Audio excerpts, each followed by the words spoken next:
আমার খালাতো ভাই আমার সাথে যেভাবে কাজ করল গল্পটি সম্পূর্ণ শুনলে আপনাদের মেশিন দিয়ে টপ করে পানি চলে আসবে। আপনারা হাতের কাজ করতে বাধ্য হবেন, তাই হাতের কাজ করার আগে হাতের কাছে অবশ্যই টিস্যু রাখবেন। আমার নাম প্রীতি এবং আমার বয়স 23 বছর। আমি দেখতে বেশ সুন্দর, আমার শরীরের গঠন একটু বড় দেখায়। আমার মুখের গঠন আকর্ষণীয়, রং ফর্সা এবং আমার শরীর না খুব পাতলা না খুব মোটা, বরং একদম মাঝারি। আমি গ্রামে থাকি, তাই অন্য গ্রামের মেয়েদের মতো আমিও বেশিরভাগ সময় সালোয়ার স্যুট পরি। আমি শুধুমাত্র 10ম শ্রেণী পর্যন্ত পড়াশোনা করেছি এবং তারপর থেকে বাড়িতেই থাকি। বাইরে থেকে আমাকে খুবই সরল, সাধারণ মেয়ে মনে হতো। আমি ততটা বুদ্ধিমান বা চালাকও ছিলাম না। কিন্তু সত্যি বলতে, আমার জীবনে এমন কিছু দিন এসেছিল যখন আমি আমার সীমা অতিক্রম করেছিলাম, তখন জীবন আমাকে এমন কিছু শিখিয়েছিল যা আমি কখনো ভাবিনি। অনেক আগের কথা, আমি এমন একটি অভিজ্ঞতার মধ্য দিয়ে গিয়েছিলাম যা আমার হৃদয় ও মনের উপর গভীর ছাপ ফেলেছিল। সেই সময় আমার রাহুল খালাতো ভাইয়ের সাথে পরিচয় হয়েছিল। আমার জীবনে তখন অনেক একাকিত্ব ছিল, কিন্তু রাহুল ভাইয়ের সাথে সময় কাটানো আমার ভালো লাগতে শুরু করেছিল। তিনি সবসময় আমার প্রতি যত্নশীল ছিলেন এবং তার উপস্থিতিতে আমার মন হালকা হয়ে যেত। শুরুতে যখন আমি তার সাথে সময় কাটাতাম, তখন শরীরে এক অদ্ভুত চাপ অনুভব করতাম, যেন আমার বিশ্রামের প্রয়োজন। কিন্তু ধীরে ধীরে সবকিছু স্বাভাবিক হতে শুরু করেছিল। আমাদের মধ্যে এমন একটি রুটিন তৈরি হয়ে গিয়েছিল যে, যখনই সুযোগ পেতাম, আমরা দুজন একে অপরের সাথে সময় কাটানোর জন্য ব্যাকুল হয়ে যেতাম। যদিও যখন বাড়িতে অন্য লোকজন থাকত, তখন আমরা একটু ভয় পেতাম যে কেউ যেন আমাদের দেখে না ফেলে। কিন্তু কেউই আমাদের উপর সন্দেহ করত না, কারণ রাহুল ভাইজা আমাকে সবসময় দিদি বলে ডাকতেন। যাই হোক, আমি বয়সে তার থেকে 1 বছরের বড় ছিলাম। সেই সময় শীতকাল ছিল এবং সবাই নিজ নিজ ঘরে থাকত। রাতে সবাই তাড়াতাড়ি নিজ নিজ ঘরে ঘুমাতে চলে যেত। তখন আমি এবং রাহুল ভাইজা আলাদা ঘরে ঘুমাতাম। একদিন রাতে যখন আমি দরজা বন্ধ করে ঘুমাচ্ছিলাম, তখন এমন একটি ঘটনা ঘটেছিল যা আমার জীবনে একটি নতুন অভিজ্ঞতা যোগ করেছিল। ঘটনাটি ছিল এই যে, আমাদের বাড়ির একজন সদস্য, আমার খালা, খুব অসুস্থ হয়ে পড়েছিলেন। এই কারণে আমার মা এবং আমি খালাকে দেখতে তাদের বাড়িতে গিয়েছিলাম। তখন আমাদের পৌঁছে দিতে রাহুল ভাইজা গাড়ি নিয়ে এসেছিলেন। তিনি যখন প্রথমবার আমাকে দেখলেন, তখন বললেন, আপনি তো অনেক বড় হয়ে গেছেন দিদি। তখন আমি একটু হাসলাম। তারপর যখন আমরা গাড়িতে করে খালার বাড়ি যাচ্ছিলাম, তখন সন্ধ্যা 6টা বাজে গিয়েছিল। তখন আমাদের বাড়ি পৌঁছাতে দেরি হয়ে গিয়েছিল, তাই রাস্তায় কিছুটা অন্ধকার হয়ে গিয়েছিল। শীতের দিন ছিল, তাই 6টার মধ্যেই অন্ধকার হয়ে যেত। যখন আমরা বাড়ি পৌঁছালাম, তখন দেখলাম খালু রান্নাঘরে খাবার বানাচ্ছেন আর খালা বিছানায় শুয়ে আছেন। তখন আমার মা রান্নাঘরে গেলেন এবং খালুকে বললেন, যখন এত সমস্যা হচ্ছিল তখন আমাকে আগেই বলে দিলে না, এত কষ্ট নেওয়ার কি দরকার ছিল। পরে মা খাবার বানাতে লাগলেন আর আমি খালার কাছে বসে গেলাম। খালা আমাকে দেখে খুশি হলেন, কিন্তু তার অবস্থা বেশ খারাপ লাগছিল। কিছুক্ষণ পরে আমার মা খালাকে খাবার দিলেন এবং নিজের হাতে খাওয়ালেন।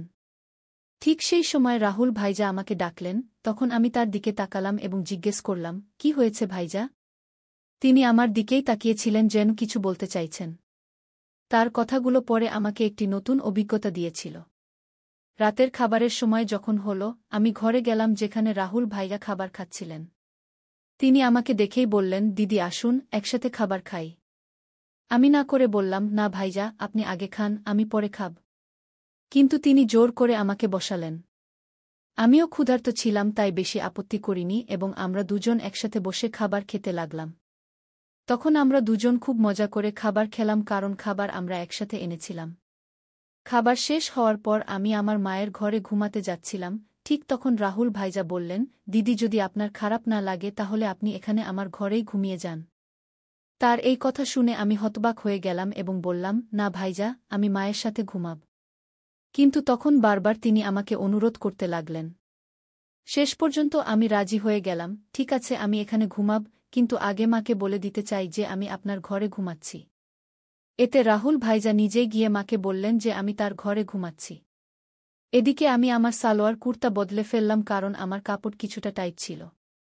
যখন রাহুল ভাইজা আমাকে নতুন কাপড়ে দেখলেন, তখন হেসে বললেন, দিদি আপনি এই ড্রেসে অসাধারণ দেখাচ্ছেন, আপনি এত সুন্দর কেন? তখন আমি কিছু বললাম না, শুধু হেসে কথা বদলে দিলাম। পরে আমি চাদর গায়ে দিলাম এবং বিছানায় বসে গেলাম। রাহুল ভাইজাও তার ঘুমের ব্যবস্থা নিচে মেঝেতে করতে লাগলেন। তখন আমি বললাম, ভাইজা বিছানায় ঘুমিয়ে যান, এখানে যথেষ্ট জায়গা আছে। আমার কথা শুনে রাহুল ভাইজাও চাদর গায়ে দিয়ে আমার পাশে বসে গেলেন। রাহুল ভাইজা খুব হাসি খুশি এবং মজার মানুষ ছিলেন। তিনি মজার মজার কথা বলে আমাকে অনেকক্ষণ হাসালেন। কথা বলতে বলতে কখন রাত 12টা বেজে গেছে টেরও পাইনি আর কখন ঘুমিয়ে পড়লাম। সকালে যখন ঘুম ভাঙল দেখলাম রাহুল ভাইজা আমার চুল নিয়ে খেলছেন। আমাকে জেগে থাকতে দেখে তিনি হেসে বললেন, গুড মর্নিং দিদি, কেমন আছো? আমিও হেসে বললাম, খুব ভালো ভাইয়া কি। তারপর আমরা দুজনেই চাদরের নিচে বসে গল্প করতে লাগলাম। ঠিক তখনই মা আমাদের জন্য গরম গরম চা নিয়ে এলেন। সকালটা ছিল খুব ঠান্ডা, তাই চাদরে মুড়িয়ে চা খাওয়া ভালো লাগছিল। রাহুল ভাইজা বারবার আমার দিকে তাকাচ্ছিলেন। আমি হেসে জিজ্ঞেস করলাম, কি ভাইজা, এভাবে কেন তাকিয়ে আছো? তিনি মজা করে বললেন, তোমার চোখগুলো খুব বড় আর সুন্দর। সত্যি বলছি দিদি, তোমার চোখে তাকালে মন খুশি হয়ে যায়। তখন আমি মজা করে বললাম, সকালে যখন আমি ঘুমাচ্ছিলাম তখন তুমি কি করছিলে? তিনি একটু হেসে বললেন, কিছু না দিদি, তোমার চুল ঠিক করছিলাম গু। রাহুল ভাইয়া দেখতে বেশ সুন্দর ছিলেন। তার মুখে তখনও দাড়িগোঁফ ওঠেনি, মুখটা ছিল খুব পরিষ্কার। আমার তুলনায় তার উচ্চতা একটু কম ছিল, কিন্তু তার কিছু আচরণ আমাকে মাঝে মাঝে অবাক করে দিত। সকালের সময়টা একটু ব্যস্ত ছিল। মা ঘরের কাজে ব্যস্ত ছিলেন আর খালু কাজে যাওয়ার জন্য প্রস্তুত হচ্ছিলেন।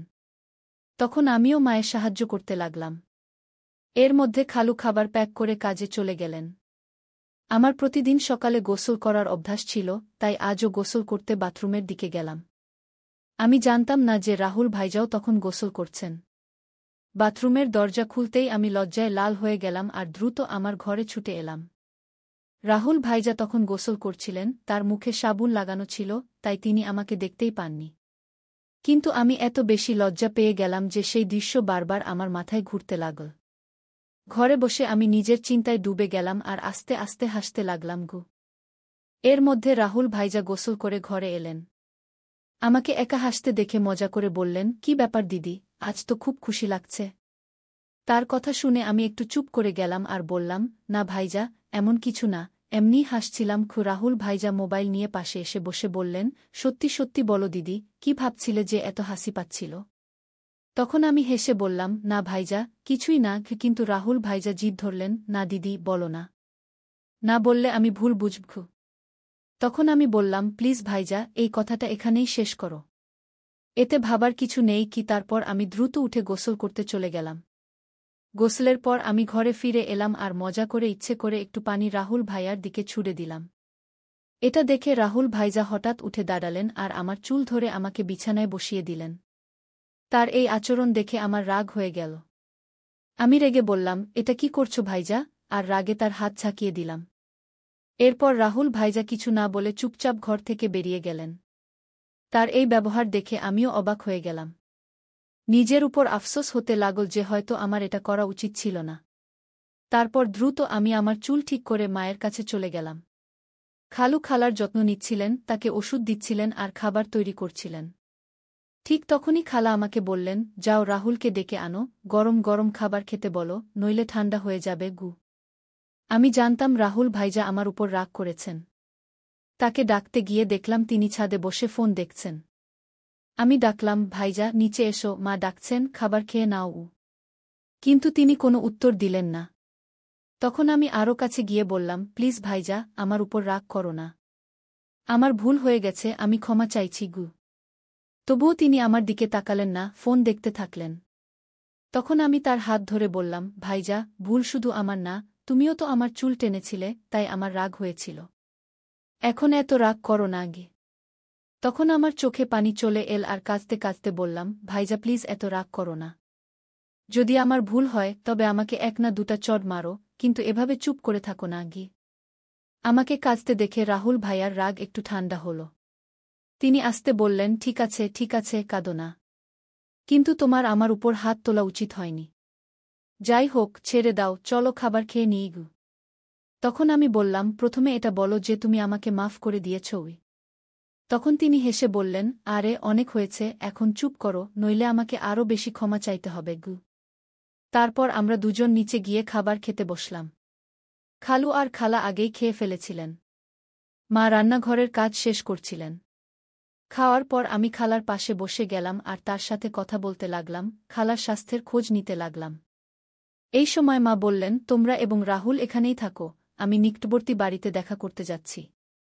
আমি রাহুলকে বলে দিয়েছি যেন সে কোথাও বাইরে না যায়, আমরা শীঘ্রই ফিরে আসব। তারপর মা এবং খালু বাইরে চলে গেলেন এবং আমি খালার ঘর পরিষ্কার করতে শুরু করলাম। ঠিক তখনই রাহুল ভাইয়া মজা করতে করতে এসে পড়লেন। আমি তাকে বললাম, ভাইজা, দয়া করে আমার জন্য কিছু এনে দাও। তিনি হেসে বললেন, বলো দিদি, কি চাও? আমি বললাম, আমার জন্য চকলেট এনে দাও, আমি খুব পছন্দ করি। রাহুল ভাইজা হেসে বললেন, ঠিক আছে, তুমি ঘর পরিষ্কার করো, আমি চকলেট নিয়ে আসছি। রাহুল ভাইয়া চকলেট নিতে চলে গেলেন এবং আমি ঘর পরিষ্কার করতে লাগলাম। যখন আমি খালার আলমারি খুললাম, তখন সেখানে মেকআপের জিনিসপত্র রাখা দেখলাম। সাজগোজ করার আমারও খুব শখ ছিল, তাই আমি খালার মেকআপ ব্যবহার করা শুরু করলাম। তারপর আমি খালার ঝুমকি এবং গয়না পরলাম এবং আলমারি থেকে লাল শাড়ি বের করলাম। যখন রাহুল ভাইয়া চকলেট নিয়ে ফিরে এলেন, তখন আমি সম্পূর্ণরূপে সেজেগুজে নতুন বধূর মতো প্রস্তুত হয়ে গিয়েছিলাম। তখন আমি চুল খুলে রেখেছিলাম, লিপস্টিক লাগিয়েছিলাম এবং হাতে চুড়িও পরেছিলাম। তিনি ঘরে ঢুকেই আমাকে এই রূপে দেখে হতবাক হয়ে গেলেন। তার মুখ দিয়ে শুধু এটাই বেরিয়ে এল, দিদি, তুমি তো অসাধারণ দেখাচ্ছ। তারপর আমি তার কাছ থেকে চকলেট নিলাম এবং বিছানায় বসে খেতে লাগলাম। রাহুল ভাইজাও পাশে বসে গেলেন এবং তখন তার চোখ আমার দিক থেকে সরছিল না। তখন আমি বললাম, ভাইজা, এত করে দেখো না, আমার অস্বস্তি লাগছে। রাহুল ভাইজা হেসে বললেন, কি করি দিদি, তোমার দিক থেকে চোখ সরতেই চায় না। তুমি শাড়িতে এত সুন্দর দেখাচ্ছ যে মনে হচ্ছে কোনো পরী। তারপর মজা করে বললেন, ইচ্ছে করছে তোমাকে আমার বউ বানিয়ে ফেলি। আমি বুঝতে পারছিলাম যে সেই মুহূর্তে তার মনের মধ্যে কি চলছিল, কিন্তু আমি হালকা হাসির সাথে কথা অন্য দিকে ঘুরিয়ে দিলাম। মজা করে বললাম, তাহলে দাঁড়িয়ে রইলে কেন? বলো, আমাকে বউ বানিয়ে কি করবে? তখন রাহুল ভাইজা একটু হেসে বললেন, রেখে দাও দিদি, আমি জানি তুমি ইচ্ছে করেই এটা জিজ্ঞাসা করছো। তখন আমি বললাম, তাহলে কি তুমি তোমার দিদির সুযোগ নিতে চাও? যদি মা জানতে পারেন তাহলে কি হবে? তখন রাহুল ভাইজা বললেন, দিদি, এত চিন্তা করো না, আমরা তো বাড়িতেই আছি এবং কেউ জানতেও পারবে না। তুমি শুধু একবার হ্যাঁ বলে দাও, আমি সব সামলিয়ে নেব। তখন আমি হেসে বললাম, তাহলে আগে বলো, তুমি এসব শাড়ি দেখে বলছো নাকি আগে থেকেই এমন ভাবছিলে? রাহুল ভাইজা হেসে বললেন, সত্যি বলতে, তুমি যেদিন থেকে এসেছ সেদিন থেকেই এমন লাগছে। যদি তুমি একবার রাজি হয়ে যাও তাহলে সব সহজ হয়ে যাবে। তখন আমি মজা করে বললাম, ঠিক আছে, যখন তুমি চাইবে আমি তোমার কথা মানব। কিন্তু তোমাকে তোমার দায়িত্ব ঠিকভাবে পালন করতে হবে। এতে ভাইয়া খুব খুশি হয়ে বললেন, থ্যাঙ্কস দিদি। আমি জানতাম তুমি আমাকে না বলবে না। তুমি সত্যিই সেরা। আমি বললাম, দাঁড়াও, এত প্রশংসা করার দরকার নেই। আর সন্ধ্যায় আমার জন্য আরও চকলেট আনতে ভুলো না। তখন রাহুল ভাইজা বললেন, ঠিক আছে দিদি, 1 মিনিট অপেক্ষা করো, আমি আসছি। যখন তিনি বাইরে চলে গেলেন তখন আমি একটু অস্বস্তি বোধ করলাম। যখন তিনি ফিরে এলেন তখন আমি বললাম, রাহুল ভাইজা, এই মুহূর্তে আমি একটু সমস্যায় আছি। সন্ধ্যায় এই বিষয়ে কথা বলব। কিন্তু রাহুল ভাইজা আমার কথা মানতে রাজি ছিলেন না। তিনি শান্ত স্বরে বললেন, দিদি, এত চিন্তা কেন করছ? ভয়ের কিছু নেই, সব ঠিক হয়ে যাবে। যদি তোমার অস্বস্তি হয় তাহলে চোখ বন্ধ করে নাও। তখন আমি চোখ বন্ধ করে নিলাম এবং রাহুল ভাইজা আমাকে তখনই সেই মুহূর্তে। ঠিক তখনই দরজায় হঠাৎ করাঘাত শোনা গেল, যাতে আমরা দুজনেই ভয় পেয়ে গেলাম। তখন রাহুল ভাইজা বললেন, দিদি, সমস্যা তো এই রাতের অপেক্ষায় আছে। প্রতিটি মিনিট ঘন্টার মতো লাগছে। ঠিক তখনই মা ডাক দিলেন, তোমাদের ভাইবোনের কথা শেষ হয়ে গেছে? তাহলে একটু কাজে হাত বাড়াও। মায়ের কথা শুনেই আমি উঠে যেতে লাগলাম, আর যেতে যেতে মজা করে বললাম, রাহুল ভাইজা, মনে রাখবে, যদি চকলেট না পাই তাহলে আমিও কিছু দেব না। এরপর আমি রান্নাঘরে চলে গেলাম। এই সময়ে খালুও বাড়ি ফিরে এসেছিলেন। তখন আমি তাদের খাবার পরিবেশন করলাম। খালা খুব ক্লান্ত ছিলেন, তিনি আমাদের সাথে কিছুক্ষণ বসে কথা বললেন, তারপর দ্রুত ঘুমিয়ে পড়লেন। মা খালাকে খাওয়াচ্ছিলেন আর ওষুধ দিচ্ছিলেন। আমিও আমার খাবার খেয়ে নিলাম আর সময় কাটানোর জন্য টিভি দেখতে লাগলাম। শীতের মৌসুম হওয়ায় আমরা দ্রুত বিছানায় চলে গেলাম, কিন্তু মা তখনও তার কাজে ব্যস্ত ছিলেন। তখন আমি খালার ঘরে গিয়ে বসে ফোনে ব্যস্ত হয়ে গেলাম। এতটাই মগ্ন ছিলাম যে বুঝতেই পারিনি কখন রাহুল খাবার খেয়ে তার ঘরে চলে গেল এবং আমার জন্য অপেক্ষা করছিল। আমি আমার নিয়মিত সিরিয়াল দেখতে ব্যস্ত ছিলাম। যখন আমি না গেলাম তখন রাহুল ভাইজা নিজেই আমাকে ডাকতে এলেন। ঘরে এসে ভাইজা বললেন, দিদি এসো, আমি তোমার জন্য অনেকক্ষণ থেকে অপেক্ষা করছি গু।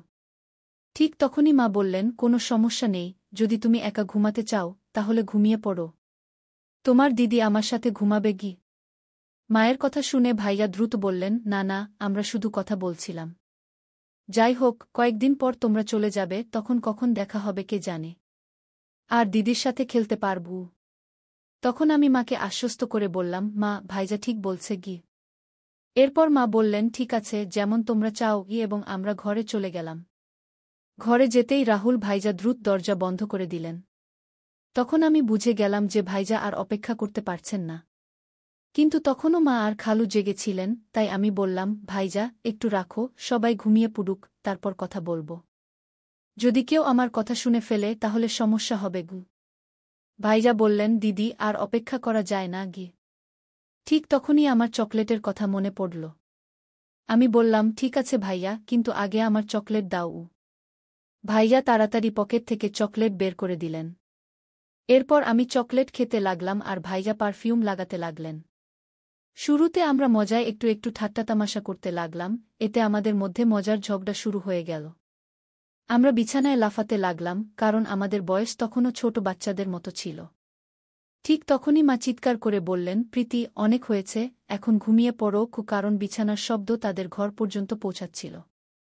এরপর রাহুল ভাইজা তাড়াতাড়ি মেঝেতে বিছানা পেতে দিলেন, যাতে শব্দ বন্ধ হয়ে যায়। তারপর রাহুল ভাইজা আমাকে রাত ৩টা বাজে পর্যন্ত ঘুমাতে দেওয়া হয়নি। সকালে যখন আমাদের চোখ খুল, তখন মা দরজায় কড়া নাড়ছিলেন। আমি বিছানায় ছিলাম কিন্তু উঠতে পারছিলাম না, তাই রাহুল ভাইজা আমাকে তুলে বিছানায় বসিয়ে দিলেন এবং নিজে দরজা খুলতে গেলেন। তখন মা আমাদের জন্য চা নিয়ে এলেন। আমাকে দেখে তিনি বললেন, আমি বলেছিলাম প্রীতি, সময়মতো ঘুমিয়ে পড়ো। এখন দেখো তোমার চোখ কত লাল হয়ে গেছে। আমার চোখ তখন সত্যিই লাল হয়ে গিয়েছিল। আমি কিছু না বলে চা পান শুরু করলাম, এমনকি মুখও ধুইনি, কারণ পুরো শরীর ব্যথায় ভেঙে পড়ছিল। মা চা রেখে চলে গেলেন। রাহুল ভাইজা যখন ঘরে এলেন, আমি রাগ করে বললাম, ভাইজা, আমি বলেছিলাম অল্প সময়ের জন্য, কিন্তু তুমি আমার কথা মানোনি। এখন দেখো আমার শরীর কত ক্লান্ত। আমি ঠিকভাবে দাঁড়াতেও পারছি না। যদি মা জিজ্ঞেস করেন আমি কি বলবো? তখন রাহুল ভাইয়া দ্রুত উত্তর দিলেন, দিদি, চিন্তা করো না। আমি মেডিকেল স্টোর থেকে ওষুধ নিয়ে আসছি। তা খেলে তোমার শরীর ঠিক হয়ে যাবে গু। এরপর আমি টানা ৪-৫ দিন ভাইয়াকে কাছে আসতে দিইনি। কিন্তু তার উৎসাহ কমেনি। সে প্রতিদিন আমার আশেপাশে ঘুরে বেড়াত এবং নিয়মিত চকলেট নিয়ে আসত। ভাইজা আমার সব কাজ করে দিত, আর আমি যা চাইতাম সে হাসতে হাসতে তা করে দিত। তাই আমিও এর মজা নিতে শুরু করলাম। কখনো তার কাছ থেকে পায়ের ম্যাসাজ করিয়ে নিতাম, কখনো মাথার ম্যাসাজ। মজায় কখনো হালকা করে মারতাম আর সারাদিন তার ফোনে সিরিয়াল দেখতাম। ৪-৫ দিন পর ভাইয়ার আচরণ বদলে গেল, তাই আমি তাকে বেশি কিছু বলিনি। একদিন আমরা দুপুরে বাড়িতে একা ছিলাম এবং অনেক মজা করলাম। সে দিন বাড়িতে কেউ ছিল না।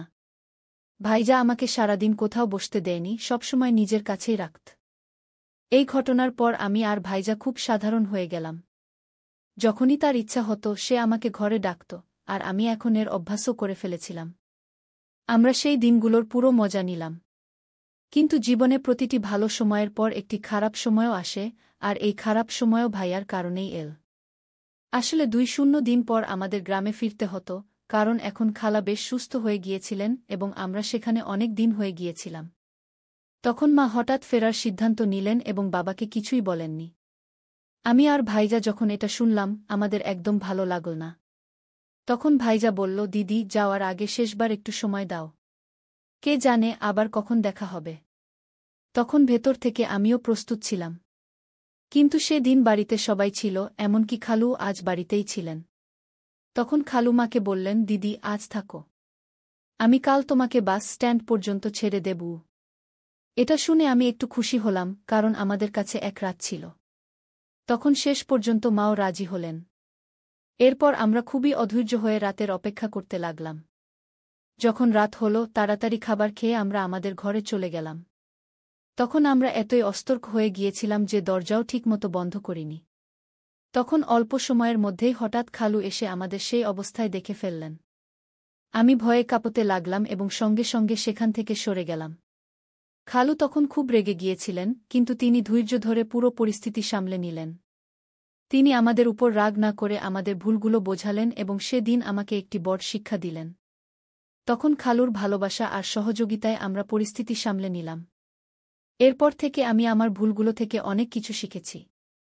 সেই ঘটনার পর আমি কখনো এমন কিছু করিনি যাতে আমার পরিবারকে লজ্জিত হতে হয়।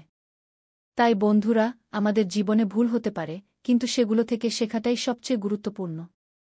যদি আপনার জীবনে কখনো এমন পরিস্থিতি আসে, তা সামলানোর চেষ্টা করুন এবং পরিবারের সাথে সবসময় খোলামেলা কথা বলুন।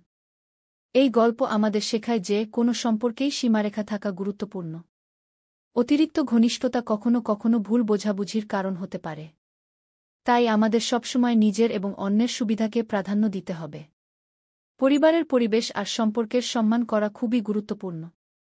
দরজা বন্ধ না করার ঘটনা একটি ছোট ভুল ছিল, কিন্তু এটি বড় সমস্যা তৈরি করেছিল। এ থেকে বোঝা যায় ছোট ছোট বিষয়েও সতর্ক থাকা উচিত, কারণ এগুলোর জীবনে বড় প্রভাব পড়তে পারে। তাই বন্ধুরা, এটা ছিল আমাদের আজকের ছোট্ট গল্প। আপনি এই গল্পটি কেমন লাগলো কমেন্ট করে অবশ্যই জানাবেন। যদি এটি আপনার পছন্দ হয় তবে এটি লাইক করুন এবং আপনার বন্ধুদের সাথে শেয়ার করুন।